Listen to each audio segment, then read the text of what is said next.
في لحظة واحدة ممكن حياة كاملة تتغير، مش بسبب معجزة خارقة لكن بسبب حب أم وإيمان ما بيتهزش. النهاردة هحكي لكم عن واحدة من أقوى القصص اللي حصلت فعلا في الواقع، قصة هتخليك تصدق إن الأمل بيرجع حتى لما كل حاجة بتقول العكس. قصة طفلة بتقع من فوق الشجرة لكنها بترجع للحياة، مش بس سليمة، لأ دي كمان شفيت من مرض قاتل ملوش علاج. فيلمنا النهاردة بيحكي عن معجزة من السما، قصة هتلمس قلبك وتخليك تبص للحياة بشكل تاني خالص. في بداية الفيلم بنشوف عائلة بسيطة عايشة حياة هادئة في تكساس. الأب كيفن صاحب مطعم بيشتغل بكل طاقته، والأم كريستين ربة منزل بتربي 3 بنات بحب واهتمام شديد، والبنات آن وأبيجيل وأدلي، وكلهم بيروحوا الكنيسة سوا وبيحضروا حفلات العبادة الشهرية. في يوم من الأيام آن الصغيرة بتبدأ تشتكي من ألم في بطنها. في البداية الأم بتفتكر إنه شيء بسيط،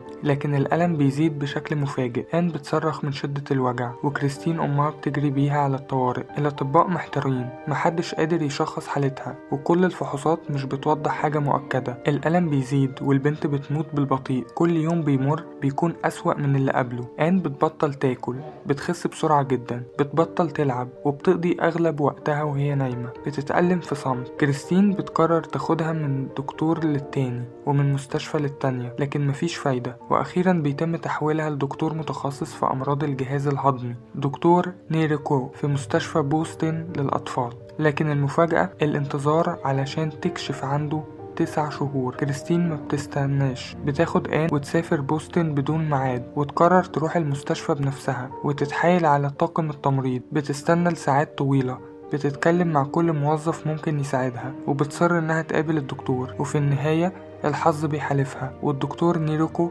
بيوافق يقابلها. بيعمل فحوصات سريعة وبيطلع التشخيص الصادم. آن عندها اضطراب نادر في حركة الأمعاء، جهازها الهضمي شبه متوقف والمرض ده ملوش علاج. كريستين بتنهار لكنها بتحاول تفضل قوية قدام بنتها. آنا بيتم إدخالها المستشفى وبتبدأ رحلة العلاج المؤلمة، أنابيب وأدوية ومسكنات وأجهزة تغذية ودكاترة كتير حواليها. رغم كل الألم ده الدكتور نيروكو بيحاول يخفف عنها، بيضحك معاها وبيهزر وبيخليها تحس انها مش لوحدها. وفي يوم أنا بتتعرف على بنت صغيرة تانية في المستشفى اسمها هالي، وبيبدأ بينهم رابط جميل. اللحظات الصعبة مش بس في المرض لكن كمان في الغربة. أنا مش قادرة تتحمل البعد عن اخواتها وابوها. كريستين بتحاول تعوض ده، لكن في لحظة ضعف أنا بتبص لمامتها وبتقول أنا مش عايزة أعيش كده، عايزة أموت عشان أرتاح. كلمات صعبة قوي بتمزق قلب الأم، بس ما بتنهزش، بتفضل تمسك ايد بنتها وتطبطب عليها وبتقول لها ان ربنا معاهم وانهم هيعدوا ده سوا. في نفس الوقت الأب كيفن بيقرر يسافر يشوف بنته، وده بيغير كتير. أنا بتفرح، بترجع تضحك حتى لو هي مش قادرة. بعد وقت طويل العيلة بترجع البيت شوية علشان تستريح، وفي لحظة نادرة من الفرح أنا بتقرر تلعب مع أختها. بتتسلق شجرة كبيرة قدام البيت لكن الشجرة مش آمنة.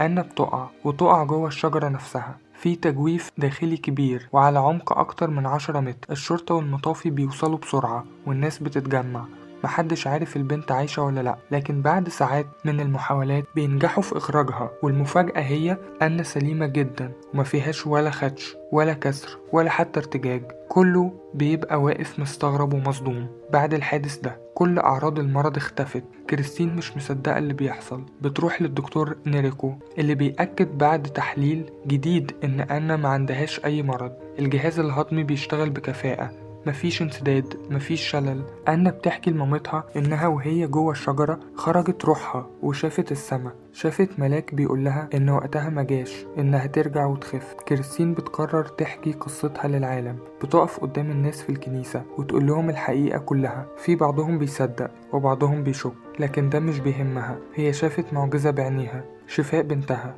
بعد ما الأطباء قالوا إن مفيش أمل، أنا بترجع تلعب وتضحك وتعيش حياة طبيعية. والأم بتفضل تحمد ربنا مش بس عشان شفا بنتها لكن علشان كل حد ساعدها في الطريق. ناس قابلتهم صدفة، ممرضات ودكاترة ومتطوعين، كلهم كانوا معجزات صغيرة وسط الرحلة الطويلة. فيلم Miracles for Heaven مش بس فيلم عن الشفاء، هو فيلم عن الإيمان وقت الألم، عن قوة الأم اللي ما بتستسلمش، عن الناس الطيبين اللي بيظهروا في حياتنا بدون سبب ويغيروها تماما. في الوقت ده مش قادرين غير ان احنا نقول ان دي ايد ربنا. ونلاحظ اهم رسالة في الفيلم كانت المعجزات مش دايما بتنزل من السما فجأة، اوقات المعجزة بتكون احنا لبعض. لو القصة لمست قلبك ما تنساش تتفرج على الفيلم، وكمان تعمل لايك وتشترك في القناة لو عايز تسمع أفلام جديدة هادفة، وتفعل زر الجرس علشان يوصلك كل جديد. اكتبولنا في التعليقات تحبوا نلخص فيلم ايه المرة اللي جاية، واستنونا في فيلم جديد وحكاية واقعية من قناة فيلم في قصة.